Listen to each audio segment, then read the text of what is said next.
Welcome everyone, it's Mambo Kazi. Welcome to a collective reading. Today I just want to check out the full moon in Scorpio energy. I want to see what's going on. I think I already tweeted about it where I was speaking about, I find it interesting that a lot of things are happening because the full moon happened on the day of the full moon came down to the numerology 8, which is a karmic number. So it was a karmic day.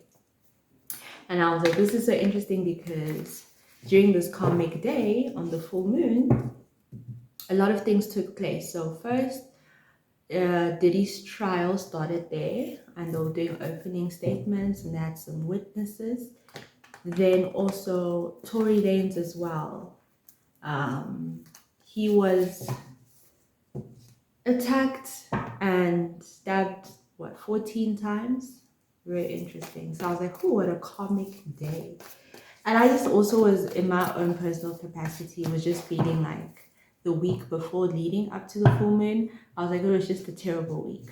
It was just terrible. I don't know if you felt it that way. Some people, maybe I feel like, the shadow periods with the full moon. So the week before and the week after will still have that energy. So that's why sometimes I don't mind posting before or after the full moon because you'll still feel the energy for some people. So let's find out. As the spirit guides and angel of love and light, please send your messages for the full moon. Let's find out what we will be getting because actually I feel like I want to start with the oracles. I'm only going to use the tarot deck and the oracle cards, but I want to start with these oracles, these Egyptian oracles, and see what kind of energy is happening. With this karmic energy, I feel like it's very karmic. Things are slow, not going the way we want it to be, but that's just the natural flow of life. But I feel like last week and this week has just been a little extra. And with Scorpio in its sign is a bit of a darker energy. All right, so we have one card that's popped up for us. We have Nefertum with completeness. All right, completeness. It's interesting because today, I think it's a day 9 because yesterday was a full moon for me. So hopefully when I post, I'll be posting it today, showing us that it's a day 9 energy. Okay, and this speaking about completeness. And besides it being a day 9, it is a year 9 too. And when we look at the number 9, it represents things being completed and ending, right? So that a new beginning can take place. That's what it represents. So it's very interesting that we have that with Nefertum, completeness. So things are completing. So it's completing cycle. Because even when we look at it, a lot of things have taken place. Even yesterday, I would say that's when the refugees also landed in the US. The Afrikaner refugees also landed in the US. So a lot of things are taking place. Politically, social justice as well, and at a personal level. Okay, so things could be completing. When things are completing, it causes a bit of turmoil. Hence why with year 9, we're seeing a lot of things happening and taking place within the society, right? Year 9, we have the death of the Pope, the emergence of a new Pope too. Year 9 energy is where we see that Elon and Trump partnership and collaboration as well. So a lot of things are happening when they speak of completeness. Remember we spoke of justice. We have segments with the number 8. I love how the numbers are also just showing 9, 8. And we're speaking about the number 8 being a karmic number, bringing justice, right? So there's a lot of justice taking place. So maybe perhaps, because a lot of people will ask, okay, well, what is the meaning that you say that with the Diddy trial, we have the full moon in Scorpio, him also being a Scorpio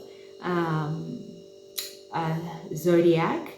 What does that mean? And this happening with the 8, so karmic things are taking place. I'm guessing people want to know, like, will you be found guilty or innocent? But that is the energy that is starting in, is this justice energy with Sekhmet. Then we also have Tahuti with wholeness, who is my favorite.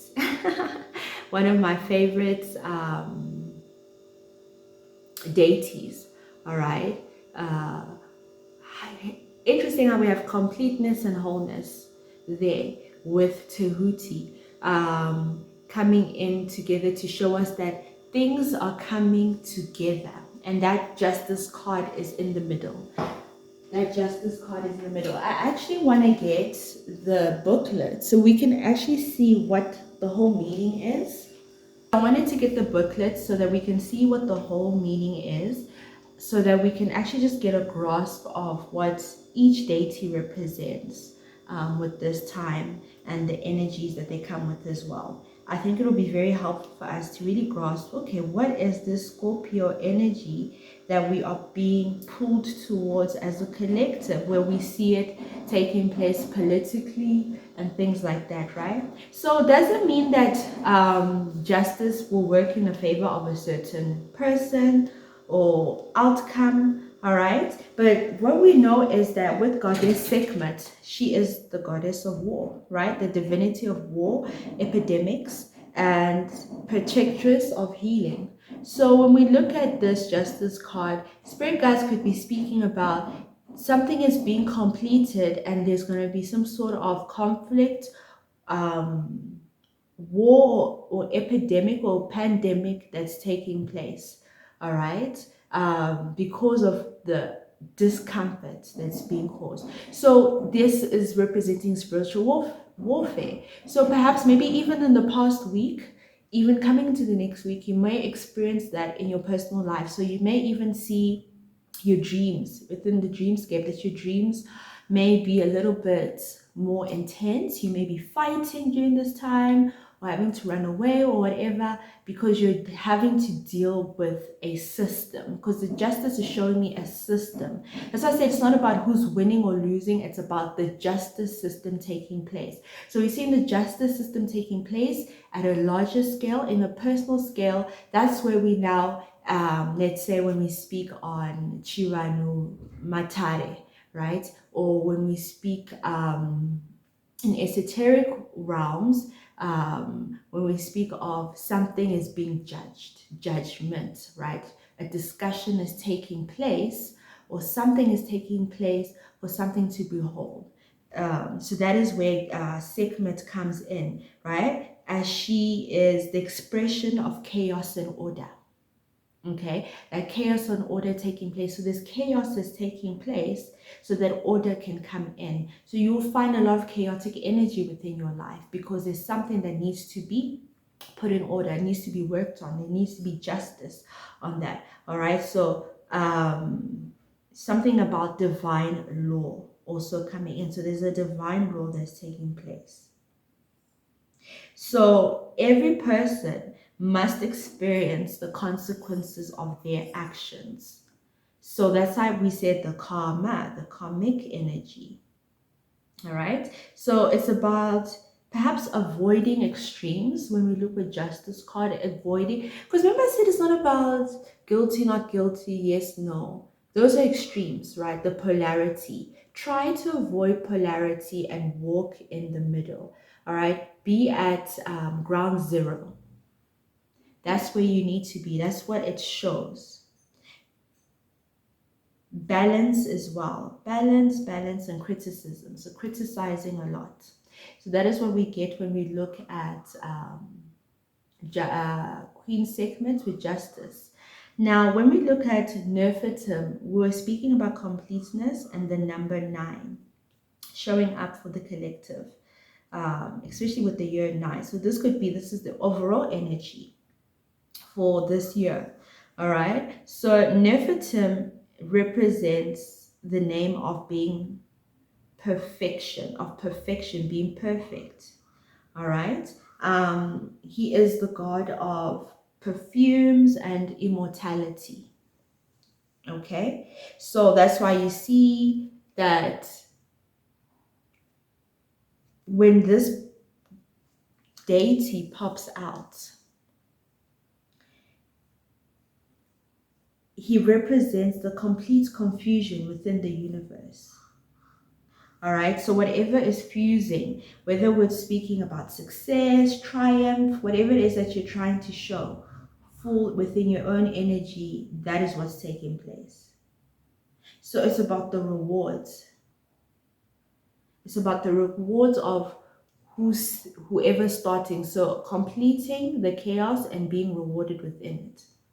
Then when we look at Tahuti over here, all right, Tahuti popping up for us with wholeness and with the number 12, which comes down to the number 3. Tahuti comes in as wisdom, all right? The protector of the scribes, the god of magic, the god of laws, okay? When we look at Tahuti in his story, he assists Anubis in judging souls and reaching decisions on their fate. We spoke about that judgment. So when we look at this, it's about your discipline within this chaos in order to progress. So it's about using resources around you, the intelligent resources, in order to complete certain acts. This is about you being whole with the resources that you have.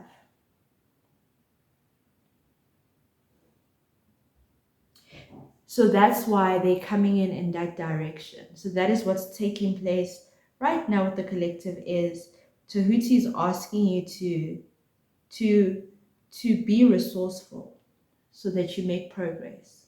Okay, let's see what else we have. Thank you, ancestors, spirit, as the angels of love and light. What other energies? Okay, we have Mayat, truth and fairness.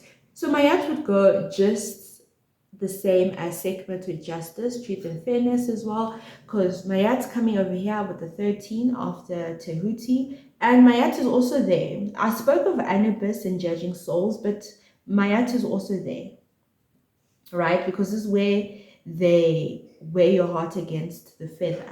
So Mayat represents that symbol of eternal life. So she represents universal order. So there is a universal order that's taking place, hence why at a personal level it is going to affect you. So it's about the principles that are taking place now. The principles of justice that can be interpreted as a law that must be observed, because we all know that all laws stem from the principles. Okay, and then they made these 3D laws that we need to follow when you should be following the principles. So it's almost like the ancestors are showing us that shift of chaos, we're moving out of law and into principle. So into an area of consequence, into the area of why they spoke of karma with justice, and why we're speaking about the number 8, karma as well. So truth and fairness, Mayat, equal give and take. You get what you receive. You receive what you give. You sow, you reap what you sow. Type of energy. That's where Mayat comes in. Let's just get the last 2. Is this where guys an angel of love and light? Let's see.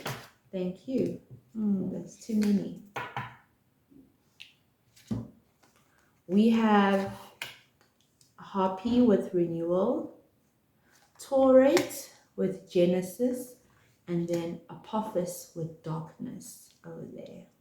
Okay, so we're laying it out this way. So there is renewal coming under the justice card. Then underneath the wholeness, we have Genesis as well, representing a beginning. So let's first look at Harpy. Okay. And what he represents. Because when we look at Harpy, even when we look at the card, right, he represents liquid element, hence why he's blue.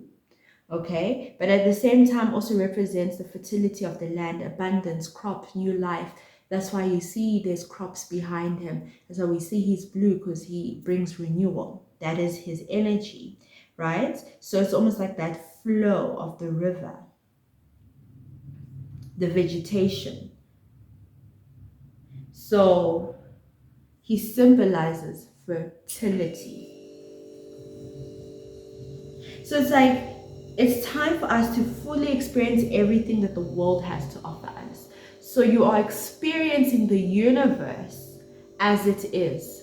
So whether it is in its karmic energy, you're going to experience that karmic energy. When it's in that renewal energy, you're going to experience that renewal energy, because it's almost like this is something that's going collectively. No one is immune to it. You're all going to feel it. So that's why you have to flow with what's taking place. Hence why he represents the liquid element, going with the flow.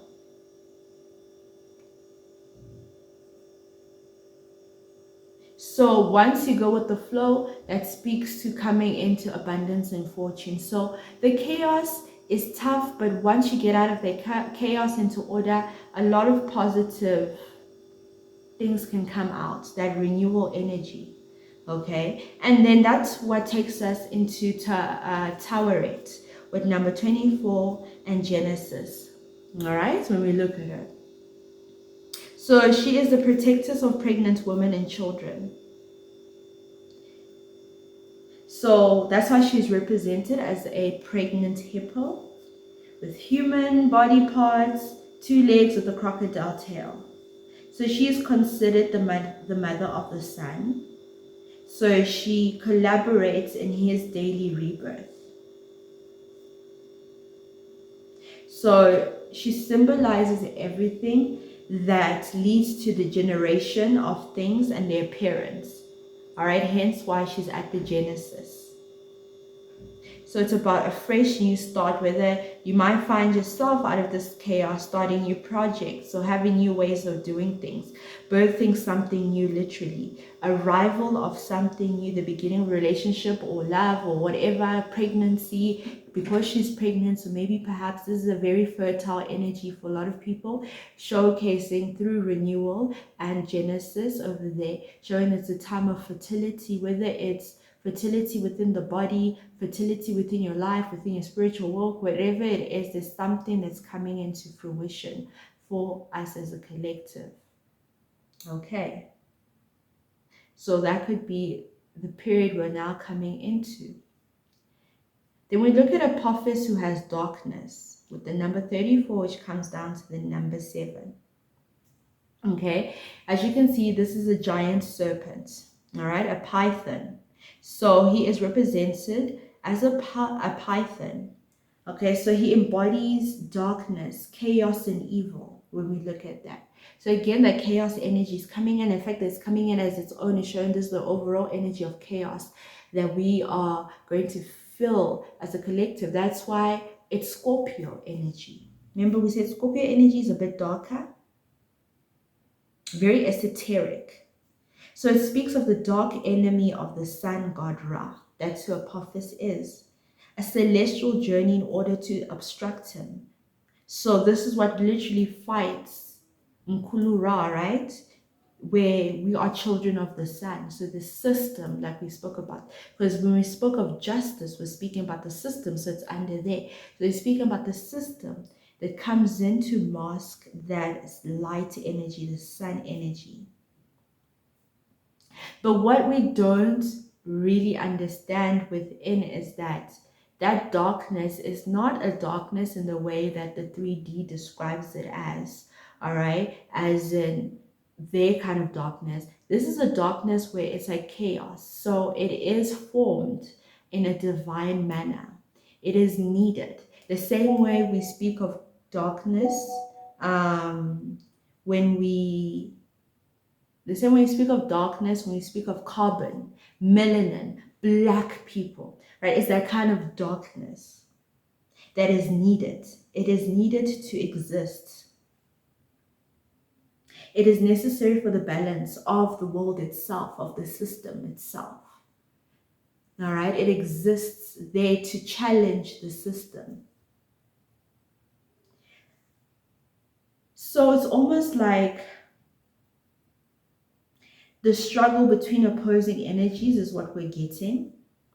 Because not only do we have the mother of the sun, Genesis there. So that is where we have the sun representing masculine energy, the patriarchy, right? And then we have Mama, the big mama, divine mother coming in as Taweret, who is here to birth new energies because she's birthing life, isn't it? So it's necessary for that balance, and that's why we don't necessarily have Ra popping up for us, but we do have the divine mother showing that it's not about Ra. It goes beyond that. It goes into the Genesis, because when we speak of divine mother, when we look at spirituality, she's the one who birthed everything into being, right?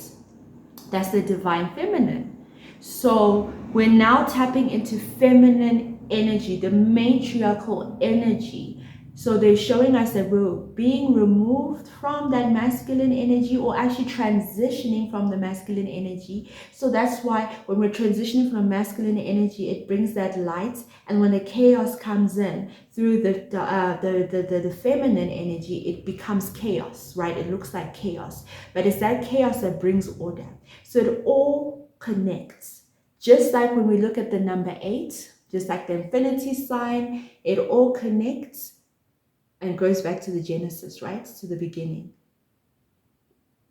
So that is what the spirit guides are talking to us about, is that it all connects when we look at it that way.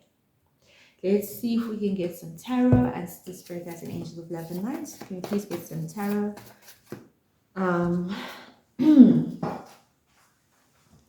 I want to see if there's still space here. Yes, we do have space. Perfect. I'm going to put this there, and we're going to just shuffle this here. Okay, and I'm going to put this there so you guys can see the Apophis card. Thank you. We have the Lovers card. Thank you, ancestors. Can we have one more? How many can we squeeze in? Okay, yes, we can squeeze in 3. Wow, we have major arcanas. This is something major that's taking place. Whenever you see a major arcana, it's a major theme. Minor arcanas, everyday, daily tasks, right? But major arcanas is a major theme that's reoccurring within the collective or within our own personal lives. So when we look at the Lovers card, this speaks to collaboration, some sort of higher frequency that's taking place. Then we have the Star card, cosmic, something cosmic that is taking place, that is, because when we look at the Star card, it's about illumination within the darkness, all right? That's what we think about when we see stars, is illuminating the path within the darkness. And what we call the darkness, we call it the chaos. Because when we look at that card, it looks like there's chaos taking place. And what's it for? The Empress. And what is she? Pregnant. Just like who? The Genesis divine mother. Because we know the Empress is the divine mother. And don't you love it whenever the ancestors continue the story and further clarify what they've been saying, because they're speaking about the divine mother needs to give birth to a new order. Okay, that's what we call Mother Gaia, divine feminine, Mother Nature.